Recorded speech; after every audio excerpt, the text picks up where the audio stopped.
Hello friends, कैसे आप देख रहे हैं जेडी एजुकेशन यूट्यूब चैनल। आपका स्वागत है। यदि अभी तक आपने मेरे चैनल को सब्सक्राइब नहीं किया है तो please subscribe and support me. आज हमारा विषय है मानचित्र। मानचित्र क्या है, हम ही आप मानचित्र क्या है और हम सब मानचित्र से क्या क्या चीज़ जानते हैं, देखते हैं और मानचित्र से हमें क्या क्या जानकारी प्राप्त होती है।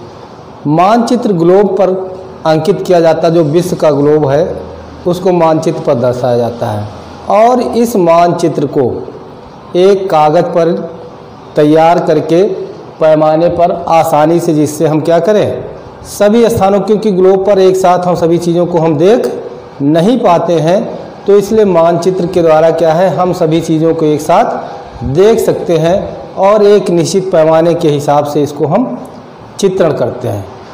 उस हिसाब से मानचित्र को तैयार किया जाता है जिससे हम विभिन्न जानकारियाँ प्राप्त कर सकते हैं। जैसे मानचित्र क्या है, सामान्य रूप से पृथ्वी या उसके किसी भाग का चपटी सतह समतल पर समान अनुपात में प्रदर्शन मानचित्र कहलाता है। यानी कि जो समान अनुपात होगा उसके हिसाब से उस पर प्रदर्शन करेंगे, जो चित्र बनेगा उसी को क्या कहेंगे, मानचित्र कहेंगे। क्या कहेंगे, मानचित्र कहेंगे। मानचित्र हमारे लिए कैसे उपयोगी, यानी कि जो मानचित्र होता है वो हमारे लिए कैसे उपयोगी हो सकता है या होता है। तो हमारे लिए मानचित्र क्या, मानचित्र आसानी से एक स्थान से दूसरे स्थान तक लाए और ले जा सकते हैं। जो मानचित्र बना होता है उसको हम एक स्थान से दूसरे स्थान तक आसानी से ले जा सकते हैं और भूमि, सड़कें, रेलें, कस्बों और गाँवों को ग्लोब की अपेक्षा मानचित्रों में अच्छी तरह से दिखाया जा सकता है। यानी कि ग्लोब की अपेक्षा भूमि, सड़कें, रेलवे, कस्बों और गाँवों को ग्लोब की अपेक्षा मानचित्र पर अच्छी तरह दिखा सकते हैं। फिर इसके बाद आता है हम विश्व का अथवा इसके किसी एक भाग का मानचित्र तैयार कर सकते हैं। क्या कहा गया कि हम विश्व का अथवा इसके किसी एक भाग का मानचित्र तैयार कर सकते हैं और इससे जो जानकारी चाहे उसे हम दिखा सकते हैं। यानी कि जो मानचित्र होता है उसको हम बना सकते हैं, उस मानचित्र के द्वारा किसी विशेष भाग को या किसी विशेष स्थान को हम प्रदर्शित और दर्शा सकते हैं। मानचित्र के प्रकार, यानी कि मानचित्र कितने प्रकार के होते हैं और इनका उपयोग कैसे कैसे होता है। जैसे मानचित्र के प्रकार विभिन्न प्रकार के होते हैं। मानचित्र क्या होते हैं, विभिन्न प्रकार के होते हैं। जैसे पहला दिया हुआ है, देखिए भौतिक मानचित्र। भौतिक मानचित्र का मतलब होता है जो पृथ्वी है, पृथ्वी पर कौन सा स्थान कहाँ पर है और क्या चीज़ स्थित है, इस चीज़ को पृथ्वी के प्राकृतिक स्वरूप, यानी प्राकृतिक स्वरूप मतलब क्या है, जैसे पर्वत, पठार, मैदान, नदी, महासागर आदि को दर्शाने वाले मानचित्रों को भौतिक मानचित्र कहते हैं। फिर इसके बाद आता है राजनैतिक। राजनैतिक मानचित्र का मतलब क्या होता है, राज्यों, नगरों, शहरों तथा गांव और विश्व के विभिन्न देशों, राज्यों तथा उनकी सीमाओं को दर्शाने वाले मानचित्र को राजनैतिक मानचित्र कहते हैं। राजनैतिक मानचित्र का मतलब होता है कि जो सीमांकन किया जाता है प्रदेश, गांव, कस्बों का, उसके हिसाब से इसे राजनैतिक मानचित्र कहते हैं। फिर इसके बाद आता है अगला थीमेटिक मानचित्र। थीमेटिक मानचित्र क्या होता है, कुछ मानचित्र विशेष जानकारी, यानी कि थीमेटिक मानचित्र जो होता है इसमें कुछ विशेष जानकारियां प्राप्त करने के लिए किया जाता है। जैसे सड़क मानचित्र, वर्षा मानचित्र, वन तथा उद्योगों आदि के वितरण दर्शाने वाले मानचित्र इत्यादि। इस प्रकार के मानचित्र को थीमेटिक मानचित्र कहते हैं। थीमेटिक मानचित्र का मतलब होता है कि कुछ विशेष जानकारी प्राप्त करने के लिए, जैसे सड़क मानचित्र के लिए, वर्षा मापी मानचित्र के लिए, वन, उद्योग कहाँ कहाँ पर हैं, इन सब चीज़ों को दर्शाने के लिए जिस मानचित्र का प्रयोग किया जाता है उसे हम क्या कहते हैं, थीमेटिक मानचित्र कहते हैं। फिर इसके बाद आता है भू राजस्व मानचित्र। ये भू राजस्व मानचित्र क्या होता है, प्रत्येक प्रदेश में, प्रत्येक कस्बे में, प्रत्येक ब्लॉक स्तर पर जो भू राजस्व होता है, जो खेती किसानी से या भूमि बंटवारा से होता है, उसे क्या कहते हैं, भू राजस्व मानचित्र कहते हैं। इन मानचित्रों में भूमि का बंटवारा, सिंचित क्षेत्र, विभिन्न प्रकार के भू उपयोग, कार्यालय, विद्यालय, आवासों और औद्योगिक क्षेत्रों को दिखाया जाता है।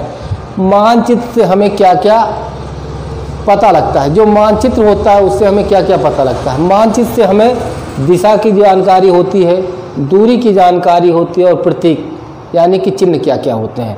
देखिए दिशाएं, पहले जब मानचित्र का प्रयोग नहीं होता था, दिशाओं का ज्ञान नहीं होता था, तो उस समय यानी कि आदि काल में मनुष्य दिशाओं का ज्ञान कैसे करता था? जब सूर्य उगता है तो हम जानते हैं सूर्य किधर उगता है, पूरब की तरफ उगता है। अस्त किधर होता है, पश्चिम की तरफ होता है। इसी प्रकार से जब रात हो जाता है तो रात में क्या होता था, ध्रुव तारे जो होते हैं, ध्रुव तारे उत्तर दिशा में रहता है, तो उसके विपरीत क्या होगा, दक्षिण होगा। इसी प्रकार से जब कंपास यानी दिक सूचक यंत्र की स्थापना हो गई या खोज हो गई, तो चुंबकीय सुई सदैव क्या होती है, उत्तर दक्षिण दिशा की ओर होती है। किधर होती है, उत्तर दक्षिण की दिशा होती है। तो दिशाएं, उगता हुआ सूर्य पूर्व व अस्त होता हुआ देखकर पश्चिम दिशा की पहचान कर लेते हैं। फिर इसके बाद आता है ध्रुव तारे की दिशाएं। जब रात हो जाता है तो ध्रुव तारों की दिशाएं या तारा हमेशा क्या होता है, आकाश में उत्तर दिशा में रहता है। आजकल दिक सूचक यंत्र यानी कंपास की चुंबकीय सुई सदैव क्या होती है, उत्तर दक्षिण दिशा की होती है। फिर इसके बाद आता है मानचित्रों में ऊपर की ओर उत्तर दिशा यानी कि जो मानचित्र बनाया जाता है ऊपर की ओर उत्तर दिशा होती है और नीचे की ओर दक्षिण दिशा होती है। ऊपर की ओर जो दिशा होगी वो क्या होगी, उत्तर दिशा होगी, और नीचे की ओर कौन सा दिशा होगी, दक्षिण दिशा होगी। और दाएं हाथ की ओर पूरब होगा और बाएं हाथ की ओर क्या होगा, पश्चिम दिशा होती है। इस तरह इससे जानकारी प्राप्त होती है।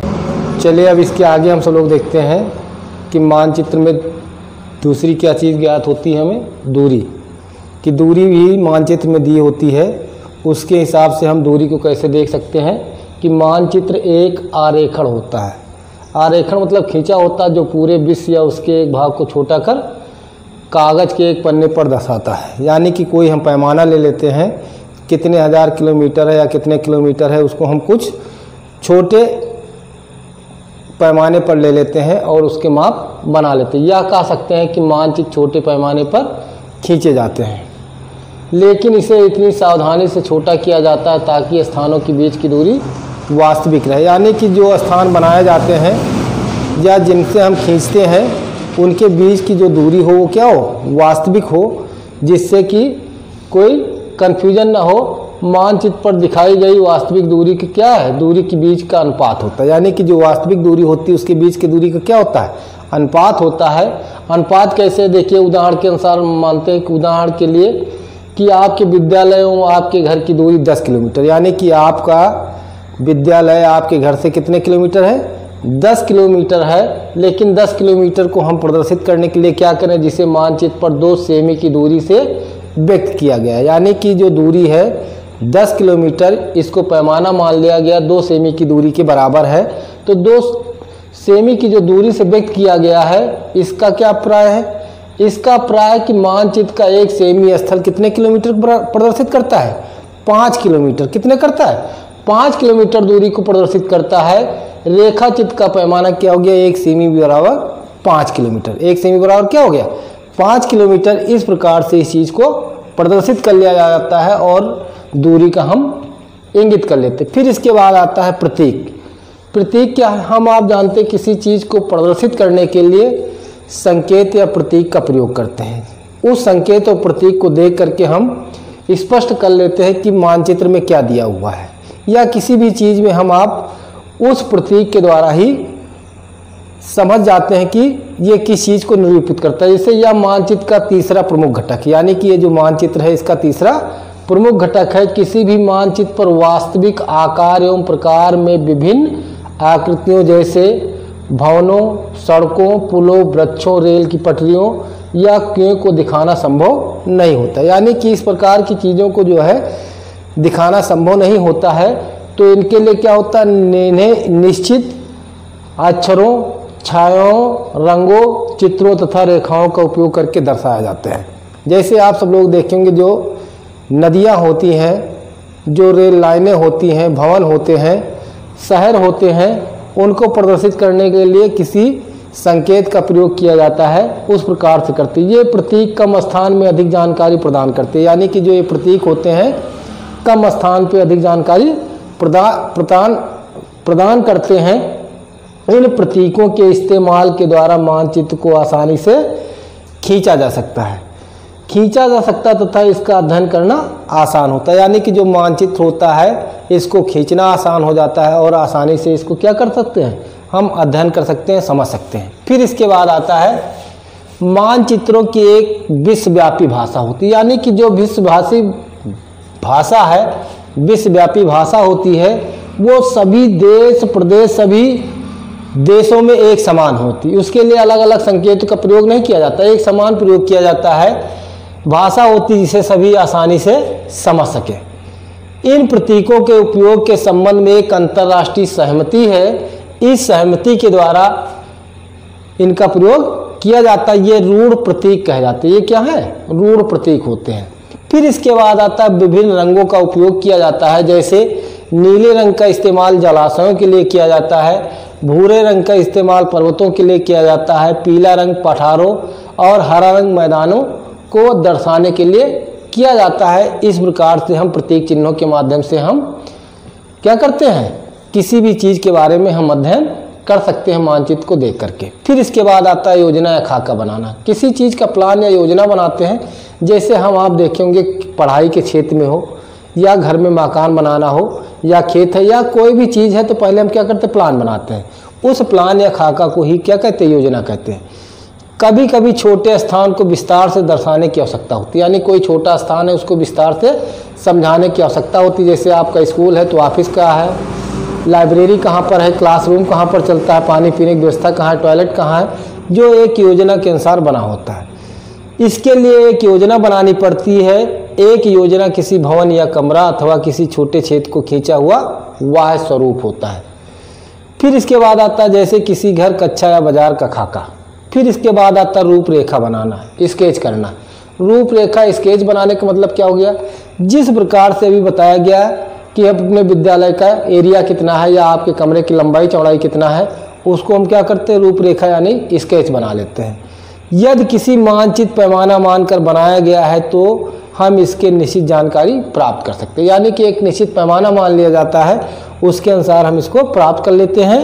यदि हम किसी स्थान या मकान की स्थिति के विषय में जल्दी जानकारी देना चाहते हैं तो उसके लिए बिना माप के एक रूपरेखा खींच कर बता सकते हैं। रूपरेखा खींच करके बता सकते हैं कि क्या है, जैसे आपका विद्यालय है, घर है, तो आपके घर में कितने कमरे बने हुए हैं, कहाँ पर टॉयलेट है, कहाँ पर ऑफिस है, कहाँ पर लाइब्रेरी है या कहाँ पर स्टैंड है। इस प्रकार की चीज़ों को हम एक रफली खींच करके प्रदर्शित कर सकते हैं, बता सकते हैं। लेकिन जब उसी को क्या करें, हम किसी निश्चित पैमाने पर बनाए तो ये योजना खाका बन जाए। फिर इसके बाद क्या दिया हुआ है कि उदाहरण से कैसे हम अपने मित्र को अपना पता बताएं। जैसे आप अपने विद्यालय में रहते हैं, कोई आपका मित्र है आपके घर आना चाहता है, तो हम आप क्या बताते हैं कि इस चौराहे पर आप आ जाइएगा। इस चौराहे के पास जब आप पहुंचेंगे तो दाहिनी तरफ मुड़ेंगे तो एक रास्ता दिखाई देगा, बाईं तरफ आप देखेंगे तो वहाँ पर एक दुकान है। इस प्रकार से जो चीज़ हम बताते हैं वो स्पष्ट हो जाता है और आपके यहाँ क्या होता है, आसानी से आपका मित्र क्या होगा, पहुँच जाएगा। फिर इसके बाद आता है मानचित्र का अध्ययन कैसे करें। जैसे मानचित्र कोई दिया हुआ है, इसका अध्ययन हमें करना है तो कैसे करना। सबसे पहले आप देखेंगे कि जो मानचित्र दिया होगा सबसे ऊपर क्या होगा, एक चिन्ह बना होगा। वो चिन्ह क्या होगा, दिशा सूचक तीर मानचित्र के बाएं हिस्से पर बना होता है, इसे उत्तर दिशा कहते हैं। जैसे कोई चित्र है, उस चित्र में आप देखेंगे जो लाइन बनी होगी, उस लाइन में जो है क्या करेंगे हम, आप इस तरह देखेंगे बना होगा तो उत्तर दक्षिण पूर्व पश्चिम का आपका, यानी कि जो दिशा सूचक तीर मानचित्र के बाएं हिस्से पर बना होता है इसे उत्तर दिशा कहते हैं। फिर इसके बाद आता है इस रेखा द्वारा हमें मानचित्र की दिशाओं का ज्ञान हो जाता है। जैसे उत्तर पता लग गया तो उसका विपरीत क्या हो गया, दक्षिण हो जाएगा। उसके फिर दाहिने तरफ पूरब, बाएं तरफ पश्चिम हो जाएगा। फिर इस प्रकार से मानचित्र में सबसे ऊपर माप हेतु पैमाना यानी मापक रेखा दिया होगा और यह दिया होगा कि यह दो स्थानों के बीच की दूरी को नापनी होती है। जैसे कोई पैमाना दिया होगा कि 1 सेंटीमीटर बराबर 1000 kilometre, 500 kilometre, 200 kilometre, 100 kilometre, 50 kilometre, इस प्रकार से पैमाना ऊपर लिखा होगा। उस हिसाब से हम किसी स्थान से दूसरे स्थान की दूरी को ज्ञात कर लेते। फिर आता है मानचित्र में सबसे ऊपर माप हेतु पैमाना मापक रेखा दिया रहता है या दो स्थानों को बीज को मापता है। फिर इसके बाद आता है मानचित्र में संकेत प्रतीक से विभिन्न प्रकार की वस्तुओं को प्रदर्शित किया जाता है। जैसे आप देखेंगे जो मानचित्र होगा उसमें नदी कहाँ है, पठार कहाँ पर है, जलाशय कहाँ पर है, वहाँ पर चिन्ह बने होते हैं। उस चिन्ह को देख करके हम उस स्थान के बारे में अध्ययन कर सकते हैं, पढ़ सकते हैं। इस प्रकार से हम मानचित्र को लोग सुदूर संवेदन, जो सुदूर संवेदन का मतलब है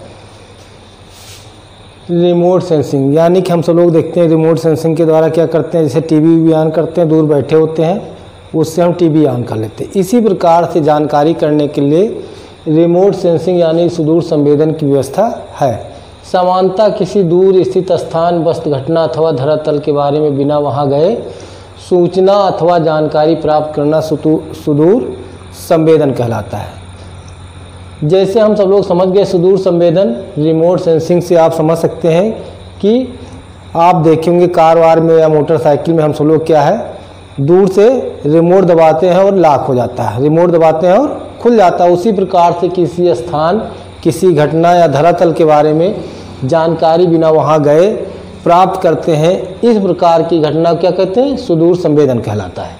आधुनिक वैज्ञानिक संदर्भ में इसका तात्पर्य आकाश में स्थित किसी उपग्रह, वायुयान अथवा गुब्बारे से किसी वस्तु स्थान, यानी कि हम सब लोग जानते हैं गुब्बारे के द्वारा या वायुयान के द्वारा वहाँ पर भेज दिया जाता है और वहाँ कौन सी घटना घट रही है उसके बारे में जानकारी प्राप्त कर लिया जाता है। घटना अथवा धरातल की जानकारी एकत्र करना और उससे आंकिक संकेतों द्वारा स्थान विशेष पर प्राप्त कर सकते हैं, इसे कहा जाता है सुदूर संवेदन। फिर इसके बाद आता है भौगोलिक सूचना प्रणाली। ये भौगोलिक सूचना प्रणाली क्या है? भौगोलिक सूचना प्रणाली का मतलब है कि जब हम सुदूर संवेदन द्वारा अनेक भौगोलिक जानकारियाँ, सूचनाएं और आंकड़े प्राप्त होते हैं तो क्या होता है, इन सभी जानकारियों को कंप्यूटर के माध्यम से एकीकृत एवं समन्वित करते हुए उनका विश्लेषण किया जाता है। यानी कि जो भी चीज़ है, जो भी आंकड़े एकत्र किए गए हैं उनको कंप्यूटर के द्वारा क्या करते हैं, एनालिसिस कर लेते हैं, विश्लेषण कर लेते हैं और उसका हम अध्ययन करते हैं। उसके अध्ययन करने के बाद क्या होता है, इस प्रकार विश्लेषण के द्वारा पुनः नए निष्कर्ष एवं सूचना प्राप्त करना भौगोलिक सूचना प्रणाली या GIS कहलाता है, GIS कहलाता है। फिर इसके बाद आता है आंकिक मानचित्रण। आंकिक मतलब होता है अंक, ये कंप्यूटर के द्वारा जो बनाए जाते हैं उन्हें कहते हैं आंकिक मानचित्रण। कंप्यूटर की सहायता से मानचित्र का निर्माण करना आंकिक या कंप्यूटर मानचित्रण कहलाता है। आजकल मानचित्र कंप्यूटर की सहायता से भौगोलिक सूचनाओं प्रणाली GIS द्वारा निर्मित किए जाते हैं। यानी कि जो भौगोलिक मानचित्र बनाए जाते हैं कंप्यूटर की सहायता से तैयार कर लिए जाते हैं और प्रत्येक समय की जानकारियों को GIS के द्वारा अलग अलग समय पर मानचित्र तैयार किया जाता है। अलग अलग मानचित्र तैयार करके क्या करते हैं, विश्लेषण कर लेते हैं। जैसे आप 4 साल पहले, 2 साल पहले या 2 साल बाद किस प्रकार से होगा, इसको हम क्या करते हैं, एनालिसिस और विश्लेषण कर लेते हैं और पहले क्या था और आज क्या है उसके बारे में हमें क्या होता है, जानकारी प्राप्त हो जाती है। फिर दिया हुआ इस प्रकार जो मानचित्र बनता है वह दिए गए स्थान के भूमि उपयोग में समय के साथ आए परिवर्तन को दर्शाता है। यानी कि जो मानचित्र है उस मानचित्र के द्वारा दिए गए मानचित्र स्थान के समय के साथ क्या होता है, जो आए परिवर्तन, यानी कि जो परिवर्तन होता है उसके बीच के, उसके बारे में क्या होता है, हमें जानकारी प्राप्त हो जाती है और इस प्रकार से इसका हम अध्ययन कर लेते हैं। इस प्रकार से ये लेक्चर हमारा ख़त्म होता है। नेक्स्ट वीडियो में फिर मिलते हैं, तब तक के लिए धन्यवाद। जय हिंद, नमस्कार।